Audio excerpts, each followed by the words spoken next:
let's not wait any further. Let's bring in Mikey P and his energy and whatever the hell he want to know about me and whatever he's going to throw at me, because I look forward to this segment. What's up, Mikey P? Let it go. Let it go.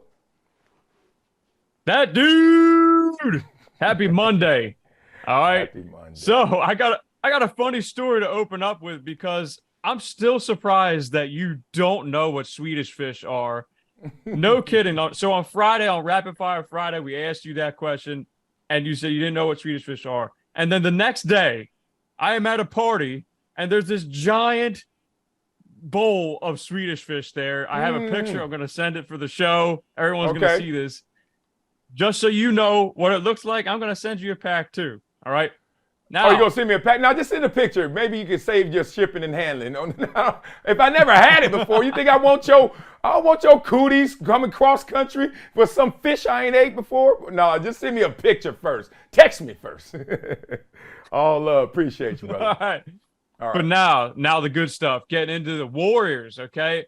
Are the Golden State Warriors rebuilding? There's a report saying that nobody, I repeat, nobody outside of Steph Curry is safe.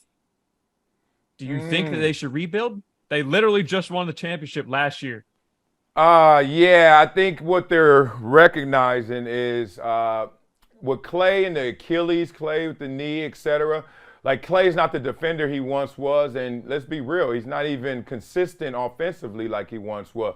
Now, the odds of him getting back to that are slim to none, right? We just know that it's going to be a different version of Clay. Jordan Poole, the highs and the lows, inconsistency once again. Draymond Green, still a tremendous defender, still a great facilitator, but not giving you enough offense when needed. And the leadership kind of got out of hand, even though he does a lot for this team emotionally. It went overboard, obviously, with the Jordan Poole situation, but that's not the only one. Look, he done messed with Jordan Poole and KD. Like, god dang, dog. Like, we love you, and we get your importance, but damn it, you also have messed up some stuff, including get kicked out of games when we need you most. It's funny, I had this conversation this weekend with some people that have some insight into what's going on there, Bob Myers, etc. And long story short, they feel that Steph Curry's the only one not only will play at a championship level consistently, but that is why you have to offer up everyone to try and remix this formula. Now, I heard it was Steph Curry, and they also were saying Andrew Wiggins is safe. But look, Andrew Wiggins, in terms of what he went through during the season, it felt like off season, took so much damn time off. Him missing all that time, they like they know what really happened, and I ain't about to go there, but the point is, they like, I don't know. Like, that's one of those things where he could have another hiccup, or is it really behind you? So coaches hate irresponsibility. And that means I can't rely on you consistently to give me the performance, the production that I need. So because this team looks unreliable, it looks irresponsible, it looks up and down, that's why they're trying to remix it. Yeah, I mean, and after that Draymond and Poole incident, I think that Draymond is definitely on the way out at the minimum. But that's just me. Yeah. Let me add to that. You know what? Their road record was so bad this year. And the road really shows you how together you are, how connected you are, because you can hide at home games. Like, I'm going to my house, I see you when it's shoot around before the game, etc. Like, you're in your own cocoon. On the road, we're all on the same bus. We're on the same plane. We're all in the same hotel. We're supposed to be playing cards together. We're supposed to be brothers. Like, what movie is that? So the point is, you're supposed to do all those things together. And this team showed you, we didn't do a lot together on the road. And I think that's another reason why they're like, let's shop it around. Yeah, good point. Moving on to some football. New Panthers running back Miles Sanders, former Eagle, says he was disappointed with the number of Super Bowl touches that he had against the Chiefs. He only had 7 touches in that game. Direct quote, last game of the season, for all the marbles, if they put themselves in my shoes, would they be happy? I don't want to make headlines, but if it does, I don't care. Maybe you should ask them why I'm moving here.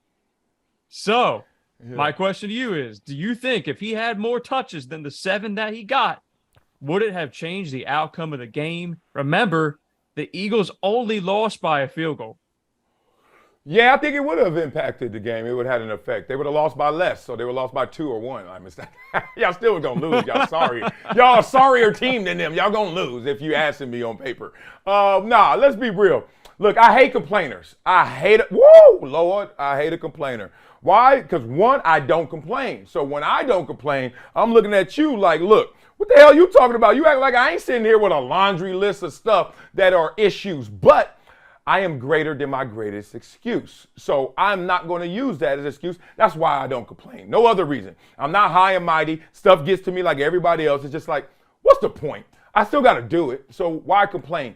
1. 2, complaining is contagious. So in the moment, once I start complaining, guess what your teammates start saying? Yeah. And you know what else? And then next thing you know, everybody's talking about we don't want to practice or we don't want to play or we don't want to run the game plan. So I hate that. That said, the only time I actually perk up and listen to a complainer is when they're on a team that loses. Because then I'm like, can I reimagine how they could have played that game and actually been victorious? So in this situation, I'm listening to him like, what a stronger running presence from Miles Sanders would have made a difference. That game came down to me to 2 plays. It was the Jalen Hurts fumble, and it was that punt return. And other than that, I was like, dog, the first half, they all were winning. Y'all should have won the game, it felt like. But Kansas City, they got that mojo, that experience, etc. So I don't think that more touches by him would have changed the complexion, because to do more in one facet, you rob another part. So maybe that takes away some of the passes from Jalen Hurts. Maybe that takes away some of the pace you guys were playing with in the big chunk yardage. Some of that stuff. So look, he going to go to his grave reimagining that game. And I'm here for it. I'm here to hear him say it every single time. Yeah, I mean, what can he complain about? He got paid big time this offseason. So, I mean, hey, it worked out for both sides. The Eagles got DeAndre Swift and Rashad Penny in replacement for him. So, Peace. Hey, they both should be fine. Now, Final topic. Stephen A. Smith. He gave us an answer regarding Shannon Sharpe as a possible First Take co-host. He says, A, he wouldn't alter the First Take format for Shannon Sharpe. And then the direct quote is this: I welcome Shannon Sharpe to First Take, but it would be in the mix of being part of the family. I'm not looking for an everyday person on First Take. So for all you clamoring for that, get over it, he says. What is your reaction? My reaction, look, I knew this already, and I think he said it. If he didn't say it, I knew it already. My reaction, it's all over the place, my reaction. Let me start here. Salute to Stephen A. for being able to dictate terms. Like, the reason why you get an education in this world is to give yourself options. Intelligence and all that, yeah, but cocktail party intelligence doesn't really do anything. Like, sounding smart is cool, but that doesn't do anything. What it does in education is gives you options so you can go anywhere, do anything, and be not only ready for that moment, but successful in it. So we all are trying to do what Stephen A. just did, which is like, nah, you can't come on my show. Because one, the fact that it's like, it's my show. And 2, if you do, here's your role. This slice right here, stay in your lane. And that's big. So I give him props. Now, that said, if I'm Shannon Sharpe, I'm like, okay, it's good to know that, so I won't have to take the meeting. I am not going to leave a show where I was the co-host, and it's the second biggest show behind First Take, and now be just one of the guys in the mix. I'm not going to do that. And it's funny, one of the offers, 1, 2, like maybe second, third offer, like in the concession plan that Fox was throwing me after I was like, all right, we ain't going to do speak for yourself anymore. It's going to be speak. And then that went from 2 people to 4 potentially, much lighter topics, much more surface. I was like, I'm getting a little old for that, brother. And the way I talk, I'm not good for that. I'm a plateau or go backwards.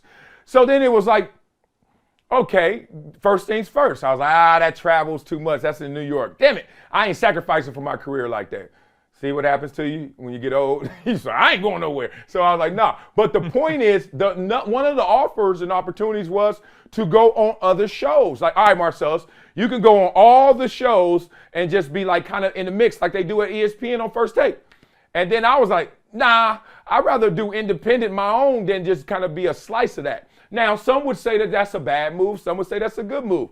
But if I'm Shannon Sharpe, I'm like, I do my own thing. And knowing Shannon and talking to Shannon, and we've talked recently, Shannon gonna do his own thing. I don't know to what degree, and frankly, I'm not supposed to tell to what degree, but it's coming down to Shannon. Shannon got some let me say it again, options. He got Jaleel Holloway. He got Darren Hagan. He got Notre Dame, Oklahoma 9-1 options. Like, he got choices. So, Stephen A., good for you for being able to say, y'all come here only this way. And good for anybody else who can walk away from that and still have their own. Yeah, and look at you throwing us a little hint there. Would love to know what's going on. Would love to know. I'm leaking. Spill the tea. Come on. Hell no. Hell no. Then I won't know any more tea after that. If I spill this tea, then Starbucks is closing because everybody be like, oh, Marcellus is up there snitching, man. That I can't do it. I got to keep my access lines open. So trust me, I get more calls from guys that I work with in the industry and athletes than I did when I worked at FS1. For some reason, I think the reason is because this is so much more personable. Like, people are like looking like, yo, you heard what Marcel said? And they hit me up and they try to either correct me or respect me or give me my props. But we have a conversation. Yeah, and they know it's me. They like, that ain't the network or him arguing with Whitlock or Acho, and I don't know who said what and who's really agreeing. Like, they're like, now Marcel said, hey, big dog. And I'm like, what's up? And let's talk through it. And then I always get more tea that way. So Starbucks is staying open, baby. I'm sorry. Can't give you all the tea. Yes, sir. That's mad respect, though. That's why they come to you. That's why it's great being independent, right? Because you can talk about anything you want here and openly, honestly, with no restrictions. So you see how it's working for us. Maybe Shannon sees the same thing. Maybe. I mean, it's a conversation. But if Shannon, let me just say it like Stephen A. Shannon, you want to come on Never Shut Up? You can come on in the mix, but you ain't the co-host. You and Mikey P, y'all get a little segment.